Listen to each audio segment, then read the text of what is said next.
Joseph Zimet, bonjour. Bonjour. On est aujourd'hui aux Assises de la Normandie et on parle tourisme de mémoire. Oui. Vous êtes venu parler de votre mission sur le centenaire de la Première Guerre mondiale.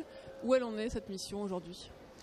Écoutez, elle s'achève. Elle s'est achevée le 11 novembre dernier à Paris, en présence de 70 chefs d'État. C'était un peu l'apothéose, en tout cas à la fin d'un cycle commémoratif assez exceptionnel qui a duré 4 années, commencé en 2014 et qui a connu une grande année d'ouverture, ensuite différents temps forts à Verdun, dans la Somme, au Chemin des Dames. Et puis là, c'était un petit peu le point d'orgue. Et donc, je suis venu ici porteur de messages, en tout cas de retours d'expérience, susceptibles d'éclairer bien les commémorations normandes ici. D'abord dans quelques mois, le 75e, et puis entre le 75e et le centenaire, il y aura d'autres grands rendez-vous pour le territoire, avec cette problématique, vous le savez, de la disparition des vétérans, des témoins. Donc je suis venu un petit peu apporter mon témoignage sur ce que nous avons fait et en quoi cela peut être utile pour les acteurs de la mémoire ici en Normandie. Et alors justement, quelle piste avez-vous soulevé qui pourrait être exploitée ici en Normandie ? Alors déjà, je suis venu passer un message, je dirais, positif et optimiste, puisque la grande question ici qui taraude un petit peu les acteurs, c'est et quoi après la disparition de tous les témoins ? Et donc là, je suis venu passer un message rassurant, puisque le centenaire a été une commémoration jugée plutôt réussie, sans les témoins. Et tous sont morts avant le début du centenaire. Ça veut dire concrètement qu'un grand cycle commémoratif peut tout à fait s'organiser, se structurer, se déployer sans anciens combattants, sans témoins, sans vétérans, c'est possible, parce qu'il y a de nouveaux acteurs, de nouveaux publics, de nouveaux supports de médiation, de commémoration, voilà, de nouveaux espaces, de nouveaux rites commémoratifs. Donc ça, c'est le premier point qui est très important.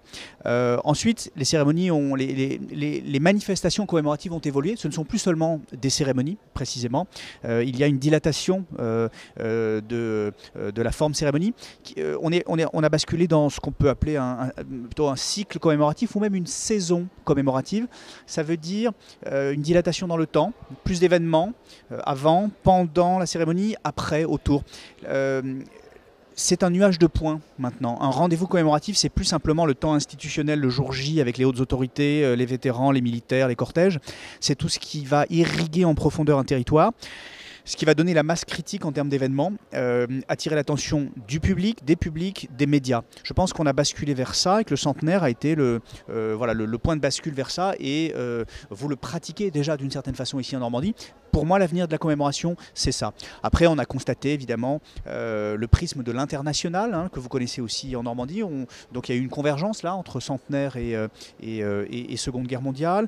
On a pu constater aussi combien la mémoire est structurante et déterminante pour l'attractivité des territoires. Donc des choses que vous savez, mais qu'on a besoin de redire pour conforter une filière et puis pour continuer l'effort avec le soutien de tous les acteurs publics notamment, puisqu'il ne faut pas oublier que la mémoire, c'est aussi une politique publique avec un partage des rôles à préciser. C'est le dernier message que j'ai passé. C'est-à-dire qu'il y a un travail à faire sur ce qu'on appelle maintenant la gouvernance. Il faut que l'État, les régions, les départements, les communautés de communes, les agglomérations, enfin bref, tous les acteurs de la filière, également les acteurs privés, les associations, les fondations, le secteur privé, les médias. Tout ça est un grand continuum qu'il faut coordonner, catalyser pour donner son plein potentiel à la commémoration. Facteur d'attractivité internationale, facteur d'attractivité territoriale, générateur d'emplois.